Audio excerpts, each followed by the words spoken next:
Hey, before I ask y'all what y'all been listening to, watching, reading, writing, whatever, I got a question today. Not today. It was yesterday. Mm-hmm. It might have been today. Talk about it. All my days have been blending in with We got an email as well. We got an email? Yeah. Oh, yo! Shout out to whoever sent that. Oh, it says seen, but I didn't get a reply. Okay, cool. Anyways, this email comes from somebody who has a very peculiar first letter in their first name. Is it an A? It's pretty rare. It's not. Peculiar. It's not. It's not an A. They asked, is casual sex the cause for the decline in marriages? And they also asked, is it okay to date someone that's separated but not divorced? Interesting. Okay, ask the first one again. And what I said, okay, is casual sex the cause for the decline in marriages? Now, before you say that, what I said was, I personally don't believe that casual sex is the cause for this decline. I think it's just that in this day and age, a lot of people have grown too attached to their egos, and the weight of the thought of their sense of self being essentially oppressed in the pursuit of a union with another is too overbearing, and it honestly frightens some people. Okay. What do y'all think, man? Is casual sex the cause for the decline in marriages? I didn't have to do that. That kind of underlined the question, but I don't know what he or she means by casual sex. Like, do you mean casual sex outside the marriage? Because if you're in a marriage, are you having casual sex? I feel like they mean like casual sex without a relationship, like you just FWB with somebody, you just friends with benefits with somebody. So it's like a comfortable situation where you don't have to commit at all, and you can still get something good out of it. Oh, so you're not married, but You thinking casual sex while they're married? yeah, that's what I was thinking when I thought they was married. Okay, my marriage is declining because of casual sex. I'm like, what? I feel like that's just cheating. No, but motherfuckers been having casual sex since before you knew what casual sex was. True. Right. So no. I think the decline of marriage has less to do with sex and more to do with generational differences. Yeah. I think our generation is a little bit more independent than the generations before us. I think we are a little more focused on our own ambitions and our own careers and our own lives and what we want to do. It's not about, okay, I need to have kids, get married, and settle down, and that's living the American dream. Like, it's different times. Yeah. And the whole idea of marriage is looked at differently in our generation than our parents look at it. Sure live. The idea of, what's the word? I can't even say the shit. That shit is looked at differently in our generation and past generations. I think that has a lot to do with it. Nothing to do with sex, because they've been having sex since sex was sex. Facts. Wow. I think social media can be a factor into that, because I know I personally go through that.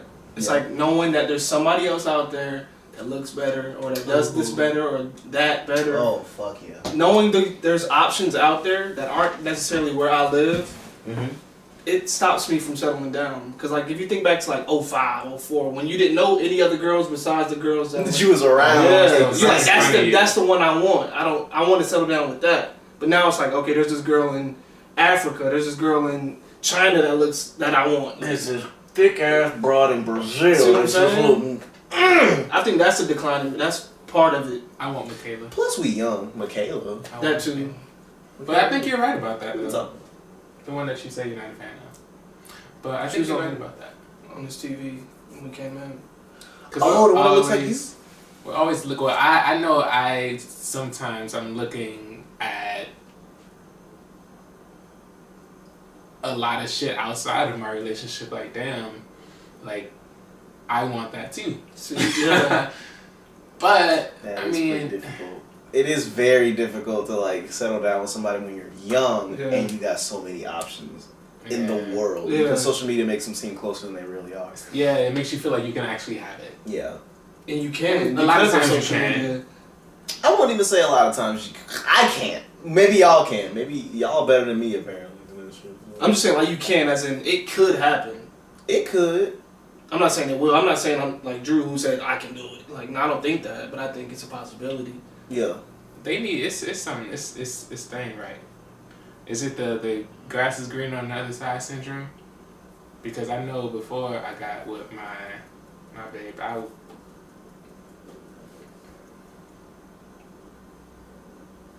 wasn't feeling like Those are weird words. Okay, the second question was. Second question. Is it okay to date someone that's separated but not divorced? Yes. I've done this, so yeah. And what I said was, honestly, I dated someone who was separated and not divorced, and I felt pretty awkward about the whole thing.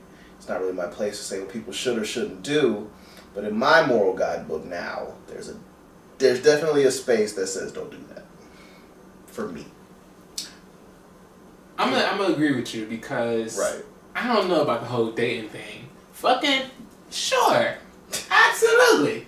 Dating, that means that we Take the shades off. I can't look at you with shades on. Bro, I really can't even look at you right now. If you're dating somebody, usually you have intentions of it getting serious eventually, possibly. Mm-hmm. You know, you're open to the idea. If you're separate but you're not divorced yet, you're not really available in my eyes. Mm-hmm. Because y'all separated. That just means you moved out for a minute. You can go back at any time and y'all marriage is still valid. That shit ain't null and void. So I'm with you on dating, that. I don't know about that. Y'all need to actually end this shit before we can talk about dating. But you can slide up in there. I feel more awkward dating or messing with women that are co-parenting. That's more awkward to me than the separation thing. Why? I'm not saying I'm against it. I'm saying it's more awkward to me than the separated thing. Oh, okay. I feel more like, okay, this is a little different than that. Because I feel like with the separation, they're not tied to that person. With the co-parenting thing, they're literally tied to that person with the child. So It's because that the person is actually still there actively in their life. actively, yeah. But with the separation, they're pulling away from that person. That makes They could sense. go back, sure, whatever, but they're not actively engaging with that person. That makes sense. So it's more awkward for me with that than the separation. I don't even think about the separation. Just don't bring that up, and I'm cool with that. And we can get down. So what if they end up? Because I mean, when you separate, you can be separated for a long ass time and never get a divorce.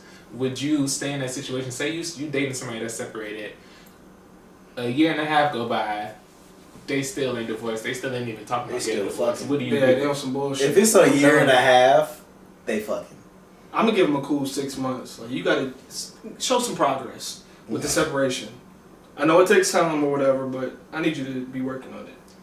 Would y'all ever involve yourselves with somebody that's married and not separated? I have. I plead the fifth. I have. I won't even flex, bro. I have. That's what I'm saying.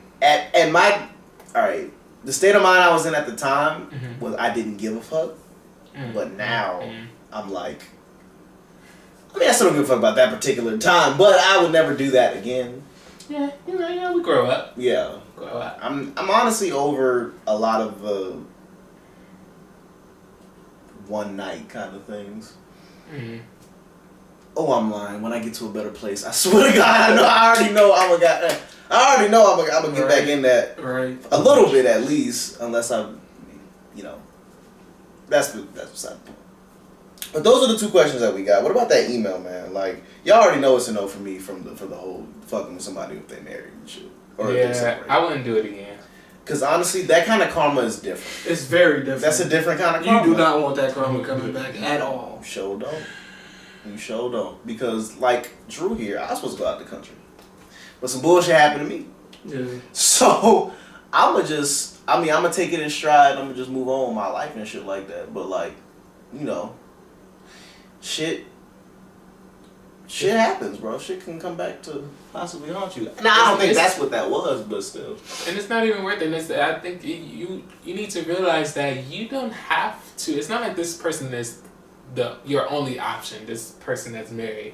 Find somebody else. It's real fucking easy. I mean, maybe I got a nice chemistry. Right. Everybody ain't Jim and Pam on the Everybody's office, bro. situation is different. Right. Everybody's situation is different. So This email, you want to get to it? let's get to it. So this person, it's the same person that asked you for the Rugrats shirt. She did send an email. She says she would like for podcast suggestions to be added in the intro. That's part of it. So if y'all have any podcasts y'all listen to, anything like that, feel free. Did you miss me? that's a great podcast. Also, the 85 South Show. 85 South, that's what I was going to say. It's Hilarious. Fucking, ugh, I love it. I have a podcast suggestion as well. Okay. Shamblicity. Shamblicity. The fuck? What you mean? Bitch. Also, The Friend Zone is one of my favorite podcasts that I listen to on a daily. You got a question. On a weekly. That's it. That's all I got. Joe Budden podcast, I got that. Y'all Joe should Budden listen to that. podcast. That's pretty Brilliant good. Idiots, if y'all with Charlamagne. Heard of that. I just never listen to it. just never took the time out. I'm gonna save the rest of my suggestions for later episodes. The last 2 after 11. this. 2 more after this. And for topic, she said, can we talk about the decision to let go or hold on to a relationship or a situationship, and how far in advance you really know if something is not going to work. Oh, okay. And then she says, i.e., ignored red flags. And then she also says, what positive attributes are strong enough to make you overlook these red flags? And then she gives an example of good sex. Would that be like one? That's just an example of one that could be for some people. A little freaky, ain't she? But she said in parentheses, that's not one for me. This is the second. I don't know. This is the second time she didn't talk about it. It was like I'm gonna say a toast to that question. Because I like it. It was a great question. Y'all want to take a toast with me? You're on 11. Oh yeah, not if you don't do the 12th episode. Oh, and look, if you take off the glasses, we'll do it. I'll do it. Yeah, for sure. If you take the glasses off, we'll do it. Okay, no question. His eyes are revealed. All right. What is this to? Fuck it. The question. That question. Simply because I love talking about relationships and love, so I thought it was a great question. Speaking of Simply, shout out to our sponsor, Simply. Shout out to fuck Beats and fuck Asus computers. It's all Mac. It's all MacBook shit, bro. Shout out to Audio Technician. Shout out to Nope. Shout out to They fucking up today. Okay. I'll give you that. Shout out to Tequila though. Let's give a shout out to 1800.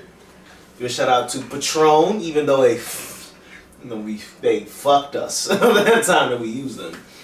Hey, we didn't get our checks either, Patron, by the way. You need to resend those. I got my check cut. Did you? Voss Water. Oh, Voss They Water. cut my check. Okay. And they knew I needed to promote them, so they was like, I got you, fam. No more Life Water. I saw you struggling with the Life Water, so I got you. It's like, alright, cool. Whatever. That shit was a struggle though. But you know me, I'm drinking this Nestle Pure Life. Yes, I said Nestle, like the chocolate milk. He put the glasses back on. You son of a bitch. You want me to read the question one more time for you? Yeah, because it was a lot. It was a whole lot of So give it to a parts at a time. Section. Okay. The decision to let go or hold on to a relationship / situationship, and how far in advance you really know if something is not going to work. You know something's not gonna work when you meet the person. However, you will choose to overlook shit if they either look good enough, make you laugh, or like she said, the sex is fine. Yeah. Like, But do you ignore the red flags to get to the sex? Do we do that? Okay, Ignore I've done that. I've done we that, do that. but is it worth it? No. Yeah. I was so stressed out after that shit, bro, because I knew they was crazy. Listen, That's the what I'm sex is saying. good enough. No, but you ignore the craziness or this other. What are you doing? You were disrespectful. You ignored the bullshit to get to the sex. Is what I'm saying. This is those red flags you notice before you even fuck. If they show like signs of obsessiveness, Yeah. or they show any kind of sign, you don't give a fuck because you like, damn, I'm gonna get fat or whatever. Yeah, I'm gonna get mine. You know what I'm saying? Like, I think you know from jump. I think you just make a decision. I think everybody just makes a decision to like, nah, whatever, fuck it. This doesn't matter. This is like, I'm young. Who cares? But then you might end up having a kid on accident, and then you're really fucked.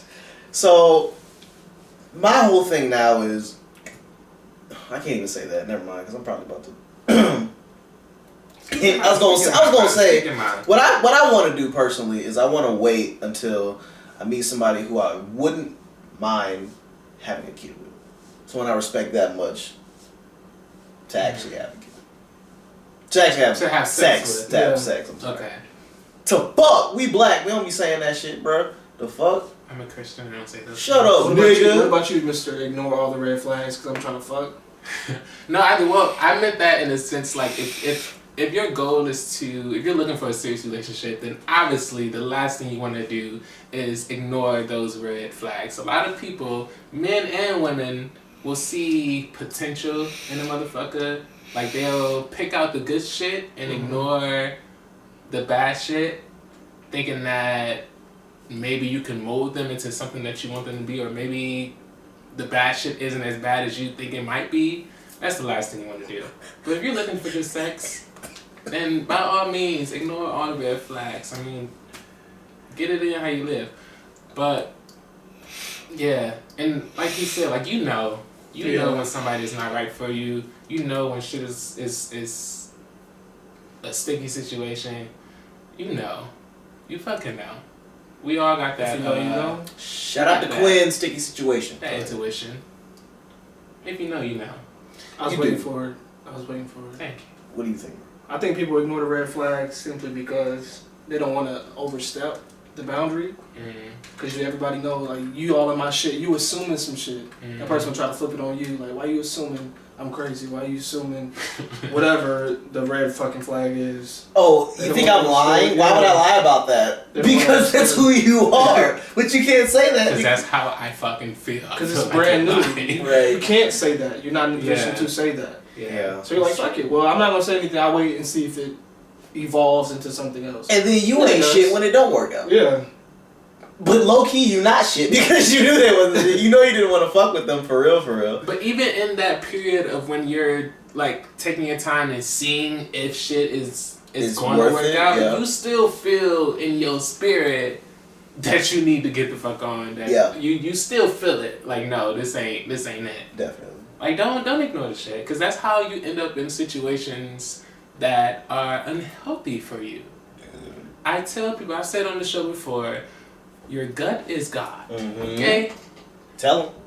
And don't ignore that. Okay? Don't ignore it, because if you ignore it for too long, it's going to stop coming to you. Alright? Hey, before we get into this next part of the question that has been fragmented and compartmentalized, in a good way. Yeah. I just want to say shout out to Tequila again, because honestly, this shit is fire. Yeah, I fuck with that. That's not the same shit, is it? No. Same brand, but it's not coconut. This is from his private stash. The 11 stash. The 11 stash. Y'all ready to move on to the next part? Yeah. Yes, sir. So, this listener goes on to say that she's been fascinated with the topic of leadership lately and how people lead and the expectations of their leadership. Yeah. And then she said a better topic may be mentorship and the importance of mentors throughout your life. So kind of like how we talked about in the Sins of the Father episode. Those people you look up to, something like that. So I'm gonna let y'all get into it. Can I read that question? Yeah. Because I could not. Leadership lately, how people lead. So leadership is as straightforward as it can get, but because of the nature of its straightforwardness, that is why it is so difficult of a concept for people to grasp.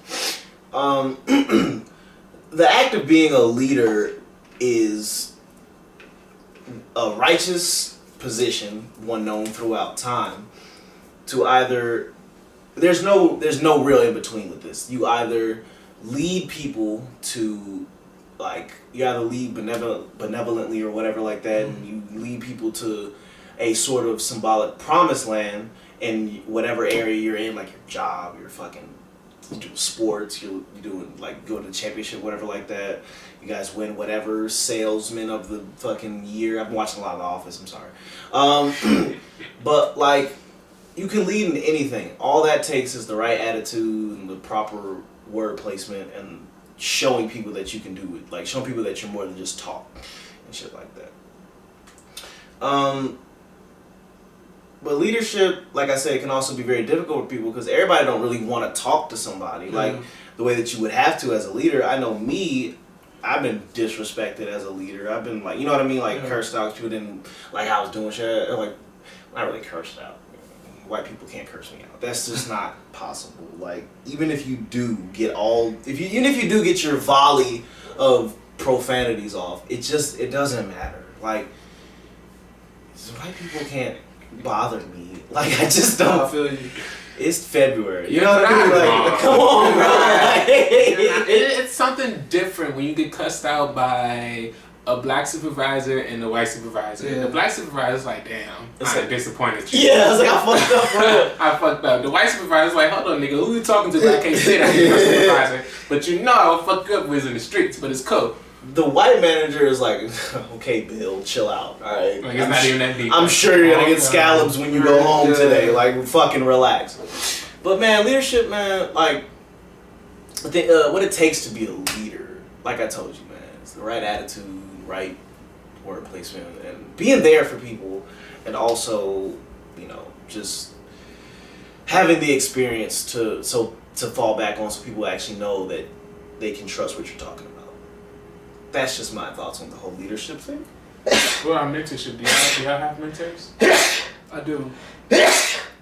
I do also. Bless you. Oh, go ahead. You want to go with a mentorship or the leadership? No, go ahead. You sure? Mm-hmm. I definitely have mentors, but I feel like anybody could be a mentor in some capacity. Yep. And also me actually being a mentor involved in a program, it's very different than being a leader. Because being a leader, you can just push shit on other people. Being a mentor, you can't just delegate everything to that person. Real quick. Go ahead. Quick. That's not a leader. That's a boss. But I'm saying you can be a leader and push shit on to people. Okay. That's part of being a leader. It does sound the way. But being a mentor is a completely different. You have to actually make an impact on that person's lives outside of just delegating them to do some shit. Yeah. And you have to be the example. Oftentimes the leaders we have are never the example we want to follow. Sometimes they're just put in that position to be the leader. Like the line leader in school. That person ain't no damn line leader. But that person's in that position. But you don't necessarily want to be that person. With a mentor, I feel like those are people you want to be. That's how I view it. So as a mentor, I try to be what that person would like to be. Examples of that. But go ahead, Drew. I don't know. And like with mentors, usually the person that's being mentored chooses their mentor. You don't choose your leader. Like you don't choose your supervisor. You don't choose your boss. You stuck with the motherfucker. The mentor, you kind of find somebody most of the time, unless you're in a program like the Big Brother program that you've done. Most of the time, you kind of find somebody who you kind of gravitate to. Like you see a little bit of yourself in them, or you see something in them that you aspire to be like, and that's how they become a mentor to you. And I've had some great mentors in my life, and I can tell you from personal experience how impactful they can be and how important they are, especially for black men, because a lot of us don't have those father figures in our lives that we wanted. I didn't have the best father. He's not the greatest fucking mentor. He's taught me a lot though, but I found great mentorship in other motherfuckers. Y'all talk about your early life, or like not having the mentor growing up, how that affected you in that way.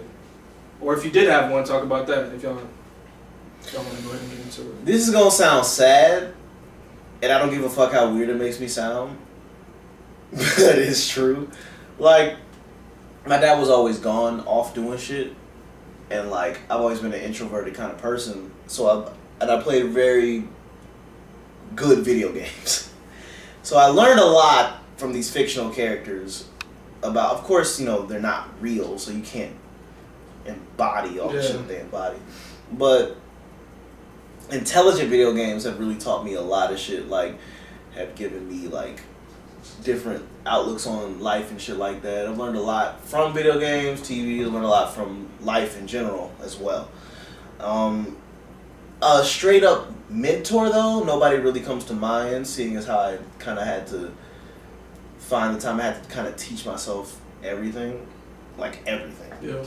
So, you know, I'm still a work in progress, but I mean, if you had a mentor, that's fucking dope. Do you have any people that you can specifically remember? I don't really have anybody.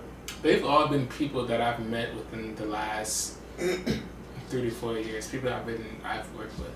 Yeah. No one from, and this is no shade to anybody back home, but no one back home I would really consider a mentor because they never took the time, though they love me and they care about me, they never took the time out to actually sit down with me and mentor me in a way that was impactful to me that I can remember at least. Right. I don't know. It's important to have that though. It's definitely important to have that no matter who you are, no matter where you're at. It's important to have somebody that you can look up to, somebody that you can see positivity in, somebody that you can aspire to be like in ways, not be like that person, but have certain attributes like them. Because it kind of makes it realistic, I guess. Seeing somebody that's doing something that you want to do, it's like, okay, they're doing it, I can do it too. Yeah. Type of thing. Yeah. What was the last part of the question? Sorry, the email? That was it. That was it? Yeah. The importance of mentors throughout your life. Well, hey, shout out to you. We wanna say thank you for writing in. Thank you. Tell your friends to write in because if they don't, we're blowing up a hospital. You heard it here first. We're destroying a hospital. You can evacuate them first. I'm not a terrorist. I'm not either, but a man can only take so much. So, I'm totally joking.